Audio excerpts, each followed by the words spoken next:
Só lembrar um comunicado antes, de que a semana que vem, que originalmente não teríamos reunião, a professora Elaine cedeu o horário dela em junho para o professor Hermes começar as temáticas de bioética, então nós transferimos a professora Elaine para a semana que vem. Então, a semana que vem, dia 29, ainda teremos reunião clínica, será a última do semestre, aí em julho a gente para as reuniões e voltamos em agosto.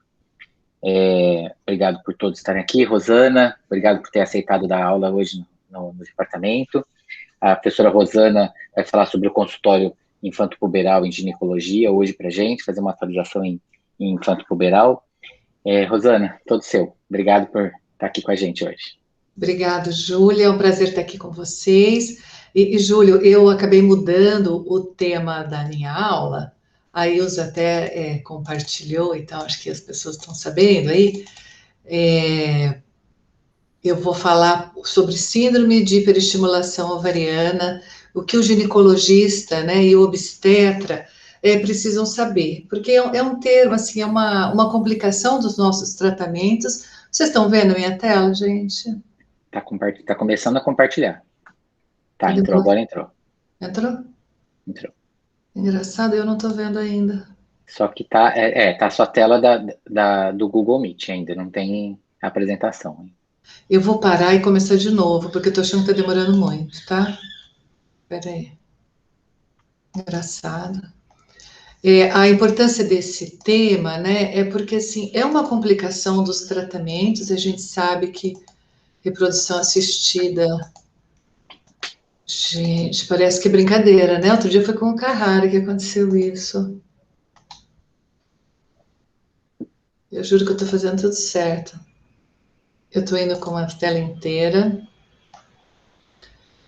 Aí eu estou pedindo para compartilhar. E ele não tá. Vamos ver. Vou cotar. Acho que agora vai. Agora entrou. Desculpa, gente, não sei o que aconteceu. Então, nós vamos comentar sobre essa síndrome, né, de hiperestimulação ovariana, seus aspectos clínicos, o que, né, o ginecologista e o obstetra precisa saber, porque se essa paciente acaba procurando um ginecologista porque ela tem algumas das sintomatologias que a gente vai comentar aqui, alguma complicação, ele tem que estar atento a isso, e assim como o obstetra, né, porque essa paciente pode ter ainda complicações durante a gestação. Então, nós vamos falar sobre fisiopatologia dessa doença, seus aspectos clínicos, as complicações e a prevenção. Então, as recomendações são todas baseadas nas diretrizes da Sociedade Americana e Europeia de Reprodução Humana.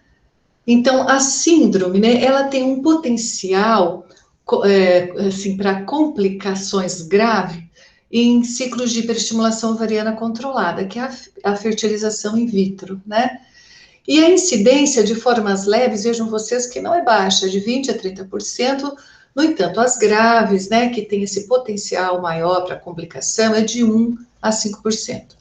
Ela é autolimitada naquelas pacientes que não engravidam. Então, se você faz a estimulação ovariana, ela faz essa síndrome e ela não engravida, assim, diminui o estímulo e toda a fisiopatologia, assim, para as suas complicações e não vamos ter progressão do quadro. Mas essas pacientes engravidas, esses sintomas podem se estender até finalizar o terceiro trimestre. Então, vocês vão ver bem durante essa exposição. Então, qual é o gatilho principal? É aquele HCG, né, hormônio gonadotrofina coriônica, que a gente utiliza exógeno na indução da ovulação para estimular a ovulação. Ou mesmo, né, aquele HCG endógeno, né, produzido pelo trofoblasto se a paciente engravida. Então, isso vai levar a um aumento da sensibilidade, né, no folículo ovariano ao hormônio luteinizante. E se ela tiver ainda o maior número de folículos recrutados, que é isso que a gente assim, objetiva quando a gente induz ovulação, né, nós vamos ter, então, uma maior proporção de células da granulosa com mais sensibilidade a esse hormônio luteinizante. E também alguns mediadores, né, que vão ser estimulados, como o fator de crescimento epitelial, o fator de crescimento plaquetário, a histamina, as interleucinas, entre outros. Então, o estradiol e esses mediadores, eles vão produzir, então, uma maior permeabilidade vascular. Com isso, nós vamos ter, então, passagem de líquido, né, para o terceiro espaço, então vai aumentar a quantidade de líquido intersticial, e como manifestação clínica, né, essas pacientes vão ter ascite e derrame pleural. Nós vamos também ter, por essas alterações, né, hormonais e desses mediadores, ativação do sistema renina-angiotensina, consequentemente, uma diminuição do volume circulante, e como manifestação clínica, as pacientes podem ter taquicardia, hipotensão, oligúria, distúrbio de coagulação, chegar a ter uma insuficiência renal e um quadro de hemoconcentração, né, que leva aí todas essas complicações, né, como distúrbio de coagulação. E ainda nós teremos um ovário grande, né, um aumento do volume ovariano por essa quantidade maior de folículos que são recrutados, e isso pode dar dor, distensão abdominal, náuseas, vômitos, diarreia, ou mesmo um abdômen agudo por torção ou então ruptura, né, desse ovário que está grande, ou de algum desses cistos foliculares que ficam grandes, né, ou mesmo cisto lúteo. Então, vejam, né, uma paciente que nos procura porque quer engravidar, porque tem uma infertilidade, e aí uma iatrogenia, né, a gente administra uma medicação, ou então a gente recruta um grande número de folículos nesse recrutamento folicular, essa paciente tem essa alteração hormonal e de mediadores e pode ter todas essas complicações que eu estou comentando com vocês aqui, né? Então, e algumas delas, né, principalmente a hemoconcentração, distúrbio de coagulação, né, com repercussões gravíssimas. Então, é um quadro que nós temos sempre que evitar que ele desenvolva, ou se a gente detectar que essa paciente é de risco, nós temos que fazer de tudo para amenizar, né? Então, na classificação dessa doença, né, nós temos os quadros leves, que são aqueles chamados grau 1, onde só tem a distensão abdominal e um desconforto. O grau 2 é aquele que, além desses sintomas, ela está associado a náusea, vômito e diarreia. Então, esses quadros acontecem até cerca de 20% das vezes, né, quando a gente faz a indução da ovulação. Agora, esses quadros mais graves, né, eles têm uma incidência, felizmente, menor, de até 5%. Mas vamos lá, o grau 3, que é um grau intermediário, eles têm essa sintomatologia descrita acima, associada a evidências ultrassonográficas de ascite. Então, você detecta o líquido no ultrassom. O grau 4, já existe uma evidência clínica da ascite, ou de um hidrotórax, ou mesmo um comprometimento respiratório. E o grau 5, ele está associado a hipovolemia, hemoconcentração, distúrbio de coagulação, oligúria, ou mesmo insuficiência renal. Então, vai aumentando a complexidade, né, a intensidade dos sintomas. Existe também uma classificação temporal. A precoce é aquela que após até 7 dias que a gente administrou HCG, né, quer dizer, 5 dias depois que essa paciente ovulou ou captou óvulo, nós teremos, então, o início do quadro. Então, a gente chama de precoce. E a tardia, ela está mais relacionada ao HCG endógeno, porque essa paciente engravidou, né? Então, ela vai acontecer, geralmente, 12 a 17 dias depois que a gente administrou, ela teve ovulação, né? Porque ou captou os óvulos, que quando ela já está grávida, e o beta-HCG está se elevando, né? E aí ele vai manter o estímulo para aquele distúrbio que a gente comentou ali na fisiopatologia, tá? Então, para vocês entenderem riscos e medidas, né, eu vou exemplificar para vocês aqui o que a gente faz num ciclo de fertilização in vitro, né? Então, a paciente vem menstruada e a gente faz um ultrassom como um marcador de reserva ovariana, que é aquelas pacientes que têm uma contagem folicular muito grande, como vocês vão ver logo a seguir que eu vou comentar, elas são de risco para desenvolver essa síndrome. E em função da reserva ovariana, a gente escolhe a dose de gonadotrofina para induzir ovulação.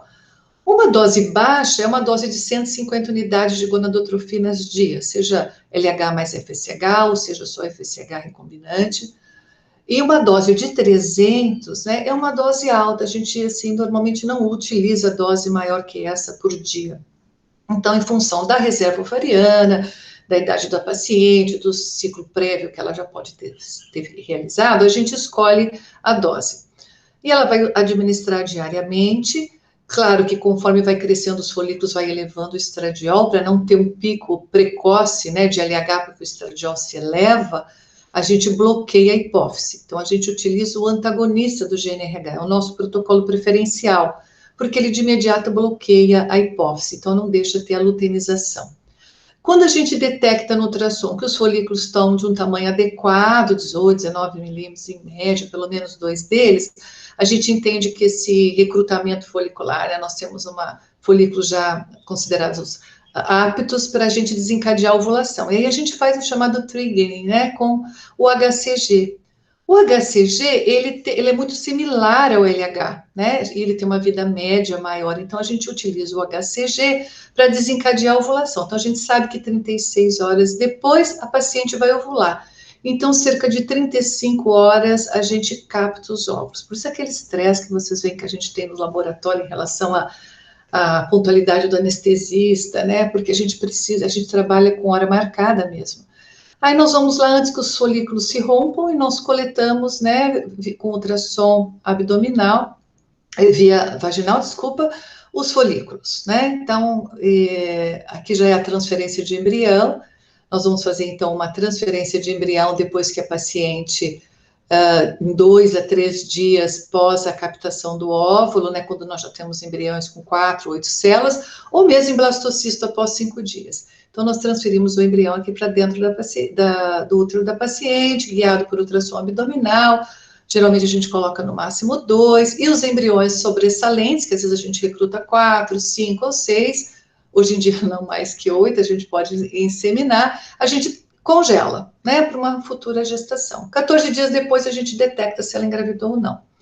Existe um protocolo alternativo que é o com agonista do GNRH, só que o agonista, né, ele tem que ser administrado desde o início, de preferência até antes do ciclo dela menstruar, para bloquear o eixo, e a gente mantém o eixo, né, hipotalâmico e hipofisário bloqueado o tempo todo, e só vai desencadear, então, o pico do LH com essa medicação. Nós preferimos utilizar esse esquema com antagonista, porque você usa menos drogas, vai precisar de menos gonadotrofina para conseguir um bom recrutamento folicular, e tem essa outra vantagem, né? Que se por acaso nós tivermos uma resposta, assim, um recrutamento muito grande, que vai colocar essa paciente em risco de fazer essa síndrome de hiperestimulação, nós temos a opção de trocar, não administrar HCG nesse momento para desencadear a ovulação, e sim utilizar o agonista do GNRH, porque aquele efeito flare-up dele vai ser suficiente para maturar os óvulos, né? Então, com isso, a gente vai evitar, é um mecanismo para a gente evitar a síndrome de hiperestimulação ovariana, só que nesse caso a gente não faz a transferência de embrião. Bom, então, quais são os fatores de risco? Vocês entendendo um pouquinho do ciclo, o protocolo, né, da Sociedade Americana é assim: antes de iniciar o estímulo ovariano, a gente tem que detectar a idade da paciente. Se ela é jovem, ela tem mais chance de ter hiperestímulo. Se ela tem um IMC baixo, ela tem mais chance. Se ela for da raça negra. Se ela tiver síndrome de ovário policístico, né, porque é uma situação que a paciente tem uma quantidade de folículos muito grande, ela tem uma excelente reserva ovariana. Ou então, se ela não tiver a síndrome, mas ela tiver uma reserva ovariana, quando a gente fazer a contagem de folículo antral, maior que 24 folículos. Ou um hormônio antimileriano também elevado, acima de 3,4 nanogramas por ml. Ou então, se ela teve uma síndrome de hiperestimulação ovariana prévia, né? No nosso protocolo, que é o protocolo atualizado do HC, nós somos até mais conservadores. Se essa paciente tiver uma contagem de folículo antral maior que 20, né, ou antimileriano maior que 3, a gente já considera um fator de risco. Também, se ela tiver síndrome de ovário policístico, que é uma dos riscos maiores, né, ou um quadro prévio. E a gente considera, então, quando ela tem mais que 20 folículos, ou 4.000 de estradiol durante a indução da ovulação, como um risco alto, e se ela tiver 12 a 19, a gente considera um risco moderado. Então, a gente é bem conservador. Aqui eles falam acima de 24, aqui a gente considera risco alto acima de 20 e risco intermediário de 12 a 19. Então, a gente toma cuidado com a dose para administrar frente a isso. E durante, né, o estímulo ovariano, também eles falam de um crescimento folicular maior ou igual a 25, nível de estradiol maior que 13,5, né? Ou então um grande número de oócitos captados, que eu comentei aqui, né, que são os cuidados que a gente tem até mais conservador. 20 para nós já é uma grande quantidade de folículo recrutado, isso no dia de administrar o HCG, tá? Bom, então eu vou citar um caso clínico para vocês verem a importância desse desencadeamento das complicações dessa doença.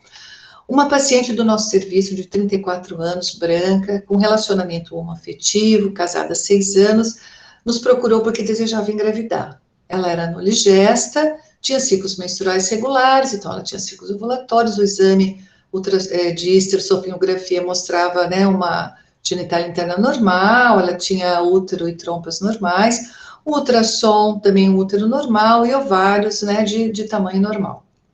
Foi indicado a fertilização in vitro com sêmen de doador, né, por se tratar de um casal homoafetivo. Essa paciente foi submetida a um ciclo de fertilização in vitro. No início da indução da ovulação, ela tinha uma contagem de folículo antral de 28. Eu estou chamando a atenção desse 28, né, porque no início do tratamento nós não valorizamos muito essa contagem de folículo antral como fator de risco, porque nós utilizamos uma dose, né, de 225 unidades ao dia de gonadotropina, que é uma dose moderada, não é uma dose pequena. Utilizamos o esquema de antagonista do GnRH, como eu comentei com vocês, mas a gente acabou fazendo o trigger, né, o estímulo da ovulação com HCG, porque essa paciente não teve um recrutamento folicular, assim, durante a indução da ovulação grande, embora ela tivesse uma contagem de folículo antral acima de 20. Tanto é que ela captou 11 oócitos, dos 11, 9 eram maduros, os oócitos maduros, né, em M2 são fertilizados, são injetados, né, com espermatozoides, 7 deles fertilizaram, que está dentro da média, 80% de fertilização é a média, e no terceiro dia de ovulação, né, nós tivemos, então, esses 7 embriões, onde 2 deles foram transferidos para a paciente e 5 deles foram vitrificados. Essa paciente voltou 14 dias depois com um beta-HCG positivo, sem mais queixas. No entanto, após 15 dias do beta-HCG, ela foi internada com abdômen agudo e uma suspeita de gravidez ectópica. No ultrassom realizado na urgência, foi encontrado no ultrassom um líquido livre em cavidade abdominal, uma cavidade uterina com endométrio regular, o anexo esquerdo não havia sido visualizado e na topografia do anexo direito tinha uma imagem heterogênea, com aparência de origem tubária, compatível com uma gestação rota. Então, ela foi submetida a uma laparotomia exploradora. Veja, uma paciente que tinha um beta-HCG fazia 15 dias, né? Com uma história de dor abdominal, líquido em cavidade, uma imagem heterogênea, tudo bem que foi no ultrassom de urgência, foi para uma laparotomia. Na laparotomia, os achados foram grande quantidade de líquido acítico de aspecto citrino, ovários aumentados de tamanho, com característica macrolobulados, e áreas de cisto roto em ovário esquerdo, sem sangramento ativo. Né? As trompas estavam íntegras e o útero não foi manipulado. Ou seja, não era uma gravidez ectópica, né? Na realidade, era um quadro de hiperestimulação ovariana. Então, nós estamos vendo lá o achado, né, intracavitário. Líquido para o terceiro espaço, né? Então, ela já tinha ali uma síndrome de hiperestimulação ovariana moderada, com presença de líquido acítico, que também foram visualizados ao ultrassom, né? Ela tinha os ovários aumentados de tamanho, que certamente levaram à dor. Ela tinha uma área com cisto, ela pode ter tido um cisto roto, no momento já não tinha atividade nenhuma, não tinha nenhum sangramento, mas embora seja um aspecto citrino do líquido, né, esse cisto roto pode ter contribuído para o aumento aí da irritação, né, do líquido em cavidade, irritação peritoneal, ou pode ter sido também da punção, né, dos folículos ovarianos e deu esse aspecto aí de um cisto roto, porque o líquido era citrino. As trompas eram íntegras, né? Aí, em seguida, essa paciente não foi feita nenhuma manipulação, no ultrassom pós-operatório, né? Aí, com o ultrassom com outra qualidade, foi visto um embrião único, de 6 semanas e 2 dias, presença de hiperestímulo ovariano com assídio, então, um hiperestímulo, né, moderado. Infelizmente, o desfecho dessa paciente foi bom, né? Ela teve uma gestação com 38 semanas, sem nenhuma intercorrência. Eu estou trazendo esse caso para ilustrar a vocês como é difícil, às vezes, você lidar com as complicações, né? Então, uma paciente que chega no serviço de urgência, grávida, com beta-HCG positivo, com líquido na cavidade, com achado ultrassonográfico, assim, não muito claro, né? Foi para uma laparotomia exploradora. Infelizmente, né? Não houve manipulação e o desfecho foi muito favorável. Mas a gente, no nosso centro de reprodução, trabalhamos muito com pacientes com diagnóstico inicial de gravidez ectópica e o achado ultrassonográfico realmente é muito complicado, né? Claro, para nós, a gente lida não só com as pacientes que fazem tratamento para reprodução assistida, mas também com aquelas que vêm da unidade de emergência para a gente fazer o acompanhamento inicial para a tomada de decisão. Ou vai ser uma ectópica que vai ter uma evolução natural, né? Vai se resolver espontaneamente, ou vamos fazer um metotrexate, ou vamos encaminhar para a equipe da cirurgia para fazer a resolução, né, com uma laparotomia, uma laparoscopia de preferência. Mas, assim, o achado ultrassonográfico muitas vezes não ajuda demais, né? Ele algumas vezes nos confunde. E este é um caso típico, né? Gostaria de deixar claro para vocês também que gravidez ectópica, no tratamento de reprodução assistida, ela tem uma incidência muito parecida com as pacientes que engravidam normalmente, né? Não é uma condição que aumenta essa situação. Bom, então como nós vamos fazer a prevenção, né? Antes da estimulação ovariana, é importantíssimo identificar fatores de risco. Nós não demos tanta importância para aquela contagem folicular maior que 20 nessa paciente. Para as pacientes que têm ovário policístico, a gente pode utilizar metformina, a gente pode utilizar também ácido acetil salicílico, de preferência sempre bloquear o eixo com o antagonista, como eu comentei com vocês, porque aí a gente pode fazer o trigger, né, o estímulo ovulatório como agonista. Nós devemos usar baixa dose de gonadotrofina, nossa paciente, nós usamos 225 unidades. Nós podemos deixar o paciente alguns dias sem o estímulo com gonadotrofina, que a gente chama isso de coasting, e nós podemos também optar, né, assim que a gente detecta esse risco, usar agonista dopaminérgico, como eu vou mostrar a seguir. E após a captação de óvulos, né, assim, o padrão ouro do tratamento é congelar todos os embriões e não transferir.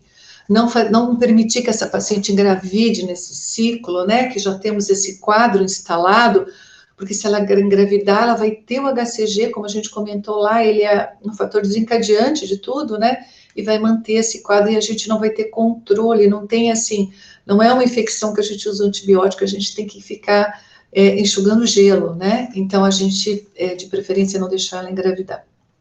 E também tem sido aventado o uso de cálcio para melhorar esses tratamentos. Então, vamos lá. Metformina, ela reduz a síndrome de ovário policístico, mas principalmente em paciente a síndrome de hiperestimulação ovariana nas pacientes com síndrome de ovário policístico. Ela aumenta a sensibilidade à insulina, diminui os androgênios, diminui os folículos que não estão aí prontos para ovular, consequentemente diminui o estradiol. Mas ela, assim, não diminui a chance naquelas pacientes em pacientes não obesas, né? Então, veja que não é bom para todo mundo. E a dose mínima deveria ser de 1.500 miligramas. Outra opção é o ácido acetilsalicílico, que ele aumenta, né? O aumento, aliás, do fator de crescimento, né, epitelial, ele vai aumentar a atividade plaquetária, vai liberar aquelas substâncias de serotonina, fator de crescimento plaquetário, e vai levar a síndrome de hiperestimulação. Quando você usa essa medicação, na dose só de 100 miligramas, desde o início, primeiro dia do ciclo, daquele ciclo que você vai fazer a indução da ovulação, tem sido mostrado que você diminui os quadros de síndrome de hiperestimulação grave, né? Sem melhorar as taxas aí de gravidez. E esse triggering, né, que é o gatilho da ovulação com o análogo do GNRH. Então, assim, primeiramente se pensou em reduzir a dose do HCG. Habitualmente a gente usa uma dose de HCG de 10 mil unidades, ou um recombinante de 6 mil unidades. Então, se tentou utilizar uma dose menor, tentando avaliar se isso poderia diminuir a taxa de síndrome de hiperestimulação ovariana. Mas os resultados foram contraditórios. Alguns estudos mostraram aí resultados semelhantes, bons, e outros estudos mostraram que a síndrome de hiperestimulação ovariana acontecia da mesma maneira. Então, foi aventado usar, né, o efeito flare-up dos análogos do GNRH. Então, veja aqui, olha, quando você usa o HCG, nesse gráfico aqui, o HCG ele tem uma vida média longa, olha, de aproximadamente 1 semana. E quando você utiliza o análogo do GNRH, aproveitando o efeito flare-up da dose, então ele ocupa o receptor, libera todo o LH que existe nessa hipófise, esse efeito é curto, cerca de 24 horas, né, no máximo 36 horas, a gente já tem níveis indetectáveis, né? Então, ele simula bem o pico do LH endógeno, se ficar levando a um fator aí contínuo, né, estimulando a produção daqueles mediadores. Então, por isso, utilizar nesses fatores de pacientes com risco, o análogo para desencadear a ovulação. Então, ele tem uma meia-vida menor, ele é suficiente para maturar os óvulos, mas essa exposição diminuída ao LH faz também que o corpo lúteo fique pouco funcionante. Então, essas pacientes, elas têm realmente menos síndrome de hiperestimulação, mas elas acabam fazendo uma fase lútea insuficiente, né? Então, todas as vezes que a gente for usar o desencadeamento da ovulação com o análogo do GNRH, que é esse estímulo curto e mais seguro para prevenir a síndrome, nós precisamos congelar todos os embriões, porque essas pacientes já terão nesse ciclo, né, uma fase lútea insuficiente. Então, vejam esse esquema, esse gráfico aqui, né, comparando pacientes que usaram agonista, que usaram HCG, né, a taxa de gravidez, ela é significativamente menor. Então, por causa dessa fase lútea ineficiente, a gente não deve transferir embrião nesse ciclo, precisamos congelar todos os embriões. Então, como fica um protocolo de estimulação ovariana para essas pacientes de risco, né? Qual é a recomendação? A gente, então, usar sempre gonadotrofinas em baixa dose, cerca de 150 unidades. Para bloquear o eixo, a gente não usa o agonista, a gente usa o antagonista, aquele que usa mais tardiamente, que tem um efeito de imediato.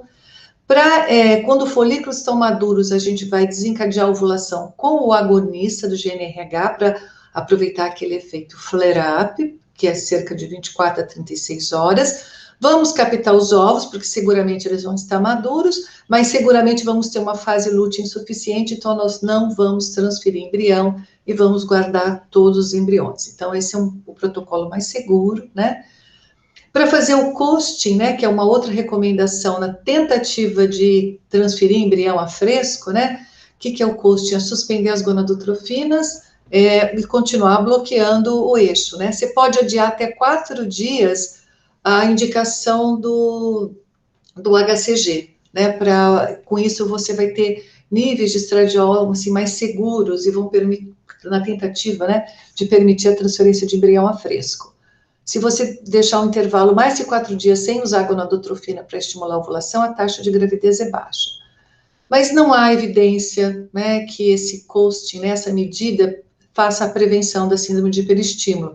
Então, os estudos mostram, né, comparando com o frisol, que existe um aumento de ciclos cancelados por hiperestímulo, má qualidade embrionária e baixa taxa de gestação.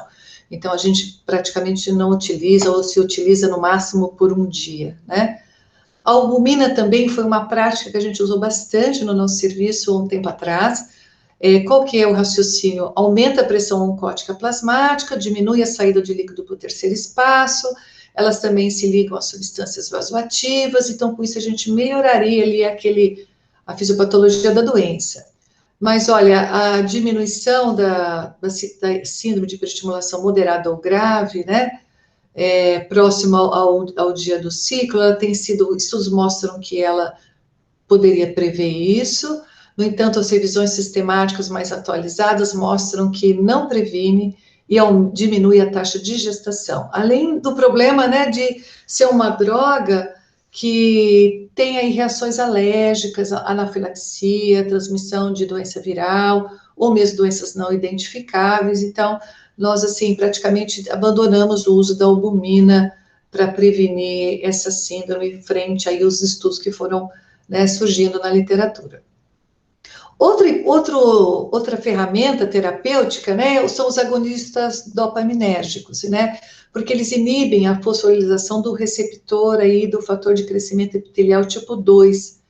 E a dose é um comprimido, que é de 0,5 miligrama por 8 dias, então a caixinha com 8 comprimidos, né, é uma medida interessante para a gente administrar para essas pacientes, geralmente logo após a administração do HCG. Ela não é recomendada quando você faz o trigger com o análogo do GNRH, então a gente utiliza essa medicação quando a gente detecta, né, um crescimento mais assim, exagerado do recrutamento folicular, e a bromocriptina parece que não funciona bem, então tem que ser mesmo a cabergolina. Quando a gente compara, vejam aqui nessa tabela, a cabergolina com não tratamento, ela foi favorável a não desenvolver a síndrome. Quando avalia a cabergolina com prednisona ou sem fazer tratamento também, em relação à albumina, em relação ao coasting. Então, é uma medida interessante, a gente utiliza no nosso serviço para prevenir a síndrome sempre que a gente detecta fatores de risco para a síndrome de hiperestimulação.